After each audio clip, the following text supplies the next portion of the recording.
porque este procedimiento también se utiliza para tratar la misma estructura del aneurisma, pero no es necesario entrar al cráneo, de modo que que es menos riesgoso que el clipaje quirúrgico. También requiere menos tiempo de recuperación. Y vamos a pasar a la hemorragia subaracnoidea. No sé, doctor, si de estas dos técnicas quirúrgicas quiera mencionar algo. No, en ese caso, por ejemplo, esto es en cuanto a los aneurismas, ¿sale? Muchas veces los aneurismas no se presentan con una hemorragia parenquimata. Digo, sí se pueden presentar, pues, es la segunda forma de presentación, pero la gran mayoría se presentan con hemorragia subaracnoidea, ¿ok? Entonces, ¿cuándo hay que sospechar un aneurisma? Pues sobre todo cuando son personas jóvenes, que a lo mejor sí con antecedentes de hipertensión, pero de inicio súbito, porque los accidentes vasculares cerebrales sin aneurisma son generalmente en personas ya mayores, ¿no? Entonces, solamente sería como para hacer la sospecha de, ¿ok? Pero eso es otro capítulo. Los aneurismas cerebrales, sí hay dos formas, la técnica abierta, la técnica endovascular, y hay diferentes formas de embolizar, no es con coil siempre, sino hay otros materiales, pero eso se sale de ahorita del tema, ¿vale? Ok. Bueno, es que Bueno, para continuar. les voy a buscar un video de un hematoma que operamos, a ver si ahorita lo encuentro y se los muestro, ¿sale? Sí, doctor. Ujú. Bueno, continuando, vamos a seguir con la hemorragia subaracnoidea, que esta va a ser la presencia de espacio subaracnoideo, presencia de sangre en el espacio subaracnoideo. Bueno, aquí les puse una imagen pues, anatómica que está el espacio subaracnoideo que va a estar entre la aracnoides y la pia madre, y aquí podemos ver una hemorragia en el espacio subaracnoideo, como se va a ver. Bueno, la etiología, la más frecuente va a ser traumatismos, y después va a ser la rotura de aneurismas. Pero otras causas también no tan comunes va a ser una malformación vascular o por extensión subaracnoidea de una hemorragia intraparenquimatosa, que es el ejemplo que estaba en esta imagen, que decía el doctor, que se podía, como había contacto, se podía pasar de una hemorragia intraparenquimatosa a una hemorragia subaracnoidea. También va a ser émbolos sépticos secundarios a endocarditis y a aneurismas fusiformes. La patogenia va a tener una correlación positiva las personas que con hipertensión arterial, con tabaquismo o consumo excesivo del alcohol. Igual hay un incremento del riesgo a aparecer aneurismas cerebrales por poliquistosis renal, por eso le puse en la imagen del riñón poliquístico, y el 20% de estos aneurismas van a ser múltiples.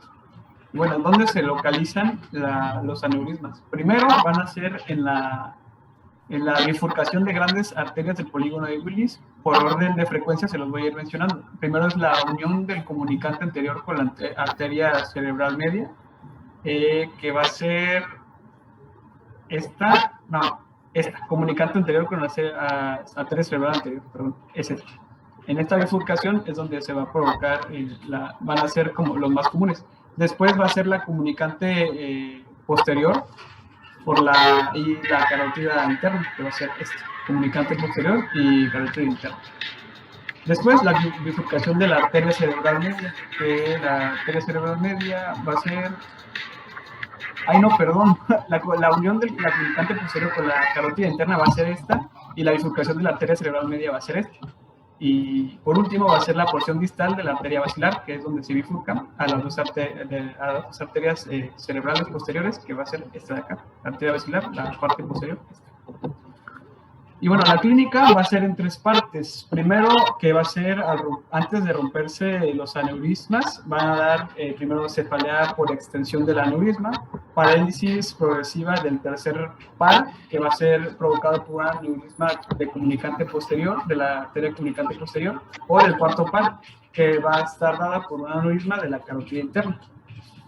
También vamos a tener defectos del campo visual por un aneurisma de la carótida interna. Las parálisis progresivas del tercer y cuarto par van a ser igual van a provocar movimientos anormales en los ojos, involuntarios, porque estos van a ser los que le van a dar la movilidad lateral y hacia todos los sentidos del ojo.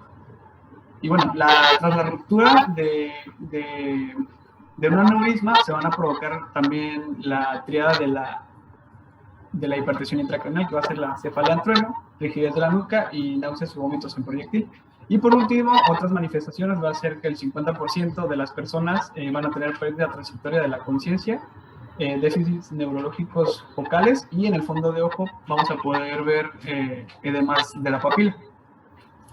Para el diagnóstico va a ser la tomografía computarizada, va a ser la de elección y la primera prueba a realizar, y se van a ver casi todas estas hemorragias hasta en un 95%. Si la sospecha es alta y la tomografía computarizada es normal, debe hacerse una punción lumbar que demuestre la presencia de sangre en líquido cefalorraquídeo. Y bueno, para la primera imagen va a ser una tomografía computarizada sin contraste, una hemorragia subaracnoidea masiva, que se observa densidad de sangre, que se va a ver hiperdensa, que van a ser estos tres puntitos de aquí. La primera va a ser en las cisternas basales perimesencefálicas. Esta. La segunda en ambas fisuras de Silvio, que van a ser estas dos. Y bueno, ¿cómo se va a hacer esto de la punción lumbar? Estos chiquititos de acá, se los voy a decir porque pues, aquí no se alcanza a ver. Primero, a ver, déjenme ver. Acá está. Se obtienen 3 muestras sucesivas de líquido cefalorraquídeo y poco después de la hemorragia o durante ella. Tras las 3 muestras son francamente hemáticas o se van a ver naranjas, que es estas 3 de aquí arriba. Si la presencia de sangre se debe a una punción traumática, el líquido se va a aclarar progresivamente en las pruebas sucesivas, que es aquí donde se van a ver pues, la inicial, la segunda y la tercera. Si la tercera no se ve, va a estar confirmado que va a ser una hemorragia de este tipo.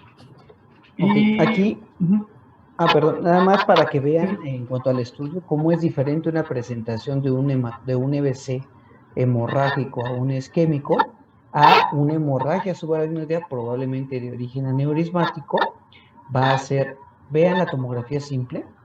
Es importante que ustedes, aquí no es una tomografía contrastada, no se observan los principales vasos para pensar que sea contrastada. Vean los lóbulos occipitales y el cerebelo, no se observan los trazos vasculares, ¿ok? Pero ¿qué observamos? Zonas de hiperintensidad en espacios fisiológicos, que tendrían que verse hipodensos. ¿Qué quiere decir esto? Negros, ¿ok? Señala la fisura interhemisférica. Fisura interhemisférica, lo que divide un hemisferio del otro. Es arriba, de ahí hacia arriba. Okay. Esa es la fisura interhemisférica, ¿ok? Es que dejé los modelos en el coche, perdón. Esa fisura interhemisférica tendría que verse negra, hipodensa, porque normalmente tiene líquido, y el líquido en una tomografía simple se va a ver oscuro, negro. Vean cómo se observa, hiperdenso, ¿no? Entonces, eso es dato de una hemorragia subaracnoidea. Si no hay, la otra causa de hemorragia subaracnoidea muy frecuente es el traumatismo, pero si no hay antecedente de traumatismo y fue de inicio súbito, pues y en paciente joven, tenemos que pensar principalmente en un aneurisma. Ahora, ¿qué divide el lóbulo frontal del lóbulo temporal? Señala el lóbulo frontal. Eso. Uno nada más, señala uno. Ok. Señala el lóbulo temporal. Esa parte. ¿Qué separa el lóbulo frontal del lóbulo temporal? ¿Qué fisura? Fisura de Silvio. ¿Cómo tendría que verse? Con líquido. ¿Cómo tendría que verse? Hipodensa. ¿Cómo se observa? Señálala. Hiperdensa. Hiperdensa. Eso es la del otro lado. Eso es. Señala el mesencéfalo. ¿Qué forma tiene el mesencéfalo? Como si fueran unas orejitas de Mickey Mouse. Señálalas. Ese es el mesencéfalo. Entre los dos pedúnculos cerebrales hay un espacio que tiene que tener líquido y también hacia alrededor. La cisterna interhemisférica, interpeduncular o del mesencéfalo, ¿sale? ¿Y cómo se observa ahí? Hiperdensa. ¿Okay? Entonces, esos datos, comparándolos con el parenquimatoso o con el EBC isquémico, son muy diferentes. Si ustedes observan una tomografía así, hay que pensar en un aneurisma. ¿Sale? Y bueno, tras el diagnóstico de esta hemorragia, debe hacerse una arteriografía que determine la presencia de un aneurisma. Si es negativa, que va a ser esto en un 15 a 20%, hay que repetir la angiografía de 2 a 3 semanas después. Y dentro de este estudio aquí se confirmó la presencia del aneurisma, que aquí podemos ver. Y el diagnóstico, otro de los diagnósticos importantes va a ser el ecodoppler transcraneal, que va a ser muy útil para diagnosticar un vasoespasmo. ¿Esto cómo va a ser? Bueno, la función, bueno, esta ecodoppler es un examen de diagnóstico que va a medir el flujo sanguíneo hacia adentro del cerebro. Y esta se utiliza para detectar el flujo sanguíneo que a su vez puede ayudar a detectar múltiples afecciones como lo es esta hemorragia. ¿Cómo se va a hacer? El paciente se va a acostar boca arriba sobre una mesa acolchada o se va a sentar y el médico le va a aplicar un gel a base de agua en sus sienes y párpados, debajo de la mandíbula y en la base de su cuello. El transductor se va a mover sobre el área que está siendo examinada y esta va a enviar ondas de sonido. Estas ondas atraviesan el cuerpo y rebotan en el área que se está siendo estudiada. Y la computadora se va a observar un patrón creado por ondas de sonido cuando rebotan. Y esta imagen va a provocar esta imagen que es la que se va a ver cuando se encuentre como este movimiento. Este examen puede tomar de media hora a 1 hora para completarse. Y estas imágenes, la verdad, yo no le encontré en forma, no sé si el doctor me puede ayudar, porque dice que es el plano mesencefálico del polígono de Willis.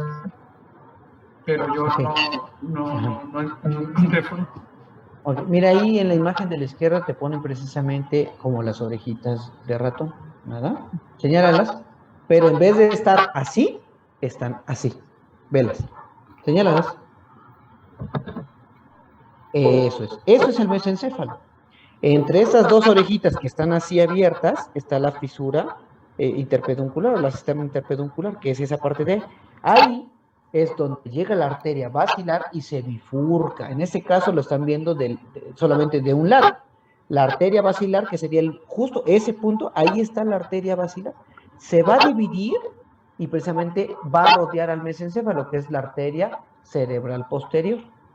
Velo ahí, como da la vuelta hacia la orejita. ¿Ok?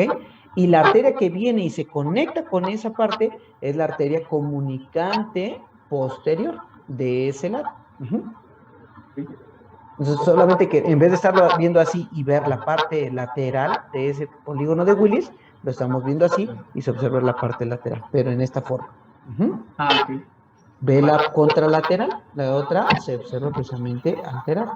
En este caso, seguramente de circulación posterior. ¿Okay? El vasoespasmo es muy importante porque es una de las principales causas de mortalidad de la ruptura de aneurismas o de la hemorragia subaracnoidea. La arteria es muy irritativa para sus propios vasos. La presencia de hemorragia de sangre en el espacio subaracnoideo, ¿qué hace con las arterias que están así? Se contraen. Por eso es vasoespasmo. Hay un espasmo muscular importante de esos vasos y eso va a generar isquemia. Y esa isquemia va a ocasionar infartos. Y muchas veces en parte sí. Y obviamente el deterioro pues va a ser muy importante para el paciente. Y la mortalidad pues es muy importante. ¿Ok? Gracias. Bueno. Y por último, el tratamiento. Bueno, el tratamiento, hoy en día la técnica de elección es la embolización con COIS, que es la terapia endovascular que ya les había hablado hace un rato, y en casos no susceptibles a esta embolización se realiza la cirugía con implante de clip vascular, que igual es lo que les había comentado hace rato, analgesia para los síntomas, y por último calcio antagonistas. Estos van a evitar el vasoespasmo, ¿no? O sea, tengo entendido que es para evitar el vasoespasmo y que el paciente no pueda tener otro evento. Sí, pero hay en particular un calcio antagonista. ¿Cuál es? Es el nimodipino. El nimodipino. ¿Okay? Aquí no funciona porque el nimodipino pudiera pensarte que es un hipertensivo, pero no. En este caso, el nimodipino se da, lo ideal es vía oral o también hay intravenoso y se da en infusión. ¿Ok?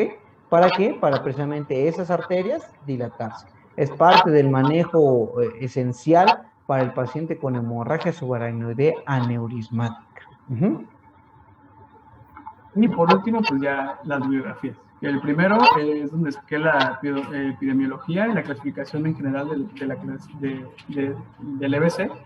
Después agarré dos artículos en inglés. Uno era un caso clínico y el otro era como una información completa que nos ayudó a completar la información del AMIR, el manual de neurología de AMIR, otra guía de práctica para la interpretación de pruebas complementarias en neurología. Y por último, lo del eco Doppler, que era como una investigación chiquita que hice para hablarles un poco de cómo se hacía. Y es todo por mi parte. Muchas gracias. Muy bien. Deja de compartir la pantalla. ¿Alguna pregunta para su compañero? ¿No? Pues muy bien, César, muy buena clase. ¿Sale? Déjame compartir a mí tantito la pantalla. Les voy a mostrar parte de una cirugía de un EBC hemorrágico